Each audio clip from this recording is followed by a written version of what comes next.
በጣም የሚገርመኝ መጽሐፍ ቅዱስ ክፍል አለ። ለምሳሌ እግዚአብሔር 90ውን እኔ ልሸከምላችሁ ግድ የለም 10ዋን ተሸከሙ። እኛ ደግሞ ኖ ግድ የለም እኛ 90ውን እንሸከም 10ዋን ነው ላንተ የምናሸክመው። ኦኬ ኮንቲኒው። አትጨነቁ ስለምትበሉ ስለምትጠጡት አትጨነቁ። ጀስት የሰማይ ወፎችን ተመልከቱ። ከምግብ ጋር ተያይዞ ከልብስ ጋር ተያይዞ ምድረ በዳ አበቦችን ተመልከቱ። ይሄ ጥረግረ ብላ የሚለውን በጣም አድካሚ ሆነን ወደ ቀኝ እንዳናዘነብል ሆነን 90%ን ተሸክመን መንገዳገድ ግዴታችን ሆነ ማለት ነው። እንደ አሳማ ጭቃ ውስጥ ከመርመጥመጥ የንስር ክንፍን ገንዘብ አድርጎ መብረር እየተቻለ እግዚአብሔር ላበርክትላችሁ አስራቴን ስጡኝ ይላል። እግዚአብሔር ቸግሮት አይደለም፣ እኔ በራሴ ህይወት ያየሁት ነው። ዊትነስ ነኝ። ይሄ ማለት ብሌሲንግ ይባላል። ተጨነቁ አትጨነቁ ያለን መስመር አለ። አትጨነቁ ካለ አልጨነቅም፣ ተጨነቁ ላለው እጨነቃለሁ። ጥበብ ታሳልቃለች እንጂ አታልቅም። ከመጥበብ መጠበብ ከጠብ ጥበብ ይበልጣል። በጣም ለየት ያለ ነገር አመለካከት አለኝ ስለ ጊዜ። የሌላውን አላቅም፣ ስለ ራሴ ጉዳይ ነው ማወራው። አንዳንድ ሰው ጥቂት ዓመት ኑሮ ብዙ ልምዶች ይኖሩታል። አንዳንዱ ረጅም ዓመት ኑሮ ጥቂት ልምዶች ይኖሩታል። ለምሳሌ የ3 ዓመት ሕፃን ቅዱስ ቂርቆስ ታወቀ። ቅዱስ ቂርቆስ ትልቅ ገል ተጽፎለታልና የኖረው ዓመት 3 ዓመት ነው። እንዴት ሊሆን ቻለ ያለሽ? አንዳንድ ሰው ደግሞ 90 ዓመት ኑሮ የህይወት ታሪኩን ሲሞት ለመጻፍ 1 ገጽ በግድ ምን ብለሽ ትጽፊለታለሽ? አቶ ገሌ በዚህ ዓመተ ምህረት እዚህ አካባቢ ተወለዱ፣ አደጉ፣ እድሜያቸው ለትምህርት ሲደርስ ተማሩ፣ አገቡ፣ ወለዱ፣ ሞቱ። ምንድን ነው ታዲያ? 1 ገጽ አይሞላም ህይወታችን ማለት ነው? እንዴት ሊሆን ይችላል? የተገቢ ነው ብዬ አላምንም። ሰዎች ለ1 ገጽ ኑሮ ምድር ላይ ለምን ይመጣሉ? አንበሳው ከዚህ በተሻለ ቢጻፍለት ታሪክ አድኖ ነበረ፣ አንድ ጫካ አቋርጦ ነበረ። የአንበሳ እንኳን ታሪክ ከጻፈ ሰው እንዴት 1 ገጽ ማትሞላ ህይወት ሊኖር ይችላል? ስለዚህ ምድር ላይ የኖረበትን ዓላማ አልተረዳም ማለት። ለምሳሌ ትልቅ ቫልዩ የምንሰጠው ገንዘብ ነው፣ ግንዛቤን ሳይሆን ገንዘብ ነው። በምድር ላይ እንዳለ ሰው ሁሉ ነጭ ላቡን ያለበስኪ የሚኖረው ገንዘብ ነው። ኦኬ ጥሩ ነው፣ ሰው ገንዘብ ያገኝ ማለት አይደለም። ግን ገንዘብን በህልምሽ ታስቢዋለሽ? አታቂው። ይኑርሽ አይኑርሽ አታቂው። የቀን መገልገያ ነው፣ የሌሊት አይደለም ነው። ኦኬ ስለዚህ ሰው 70 ምናምን ዓመት ቢኖር 8 ሰዓቱን በእንቅልፍ በቀን ያሳልፋል። አጠቃላይ ኦልሞስት 30 ምናምን ዓመት ይተኛል። 40 ምናምን ዓመት ነው ምድር ላይ የሚኖረው ነቅቶ ማለት ነው። ሰው እድሜ ዘመኑን ገንዘብ ለማግኘት ከኖረና አካውንት ውስጥ 5 ሚሊዮን ብር ይኖር በትንሹ ወይም 10 አጆን ነው እንዳያመጣጡ ያ ሰው ከዚህ ዓለም ይለያል ነው። ሲለይ የለፋበት ነው መነገር ያለበት አይደል? ለምን ህይወት ታሪኩ ላይ 10 ሚሊዮን ብር ባንክ ውስጥ አስቀምጦ ሞታ ይባላል? ምን ያህል እዛ ላይ ሲቆም ቆመ ነው ህይወት ታሪካችን ውስጥ እንኳን ሊገባ አይችልም። ሰው ለዚህ ብቻ አልነበረም መፈጠሩ ነው። ዛሱ አይኔ ሁልጊዜ የዓለሙ ሳይንስ ተምረነዋል፣ ግን ችግሩ ግራ ብሬናችን ነው አክቲቬት የሚያደርገው። የተፈጠርንበትን ዓላማ ስለሚያስረሳን ለቁስ ነው የተወለድነው፣ ለቁስ ነው የምንኖረው፣ ለቁስ ነው የምንሞተው። ስፒሪቹዋል ዓለም አክሰስ ስለማናደርግ ታሪክ የለንም።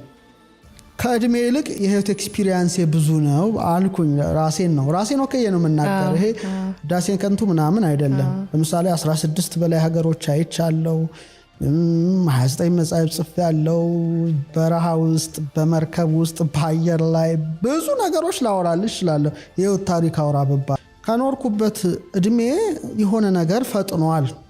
ኦኬ እዚህ ላይ ቆም ብዬ አስባለሁ ነው። ለምን ይሄ ሆነ ብዬ ሳስብ ጊዜ አንጻራዊ ነው የሚለው መልስ እኔ ላይ ይመጣል። ለምሳሌ ገንዘብ ይበረክታል። እንዴት ይበረክታል? አስራት፣ ሰዎች አስራት ይሰጣሉ ነው። እግዚአብሔር ላበርክትላችሁ አስራቴን ስጡኝ ይላል አይደል? እግዚአብሔር ቸግሮት አይደለም፣ ሞር ሳምቲንግ አይደለም። ስትሰጪ ይትረፈረፋል ነው። አታቂውም ሲትረፈረፍ ድንገት ይመጣል። ለምሳሌ እኩል ደሞዝ እኔም አንቺም እናገኛለን፣ ኦርኔና አንቺና ሌላ ያንቺ ተርፎሽ ይዛኛው ደግሞ ወዲያው ቡን ይላል። ምንድነው ቡን ያደረገው? አንዳንዱ ደግሞ ሰጥቶት አያልቅም። ይሄ ማለት ብሌሲንግ ይባላል፣ በረከት። በጣም ሰዎች ገንዘባቸው እንዲባረክ ብቻ ነው የሚመኙት።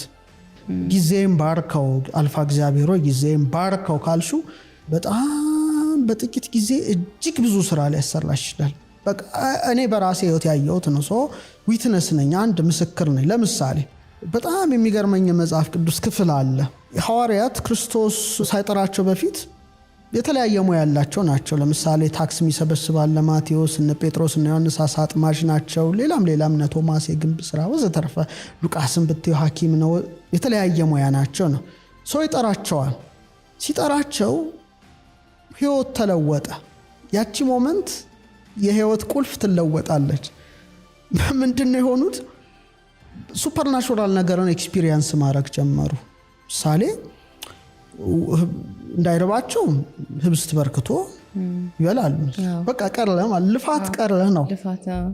በጣም ትልቅ ጉዳይ ነው ማወራው። አሁን እንደውም እስካሁን ካለው ለኔ ትልቅ ጉዳይ ነው ይሄ ብናገረው። ውሃው ወይን ይሆናል።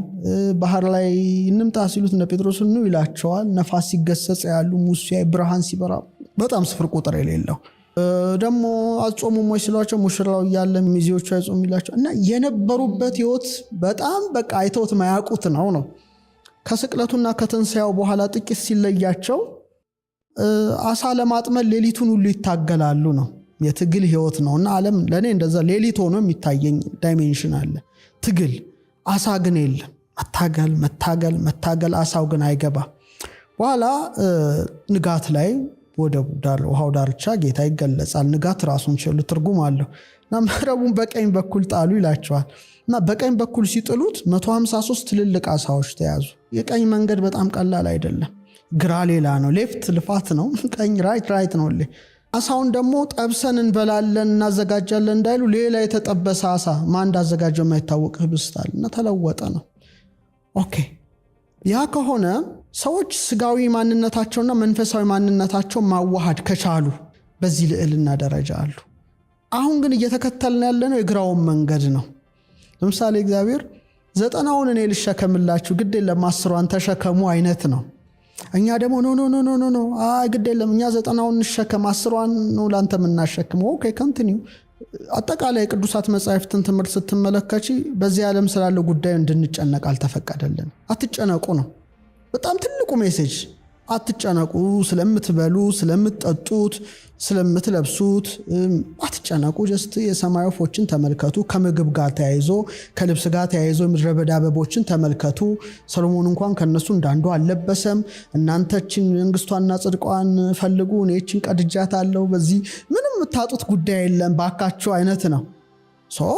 ትኩረት ማድረግ ያለብኝ ወደ አዘዘኝ ይመስላል። መንግስቱ ምንድነው? ጽድቅ ምንድነው? ሌላ ጉዳይ ነው።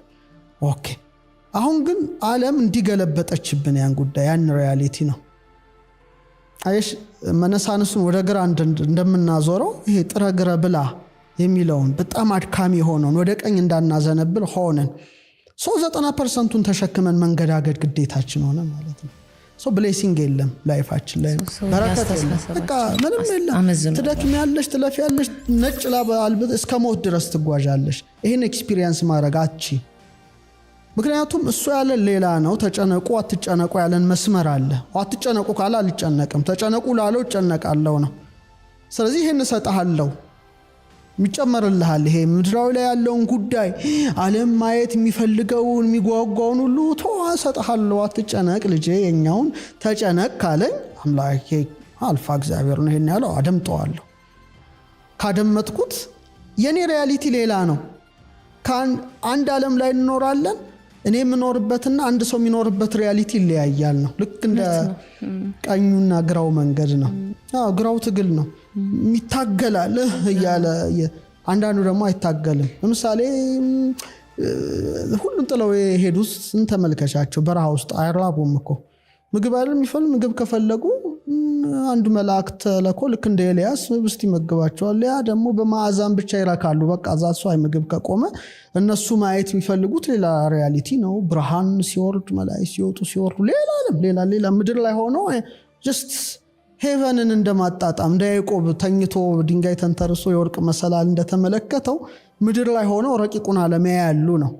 ይሄ ደግሞ ጥሮ ግሮ ላቡን ጠፍ አድርጎ ይኖራል። እና ምንድነው ወደ መጽሐፉ ስንሄድ ብዙ ጊዜ የሚባለው ኮንሰፕት ከአንዱ ይለያያል። በቃ ይሄን ያየሁት ነው፣ በራሴ ነው።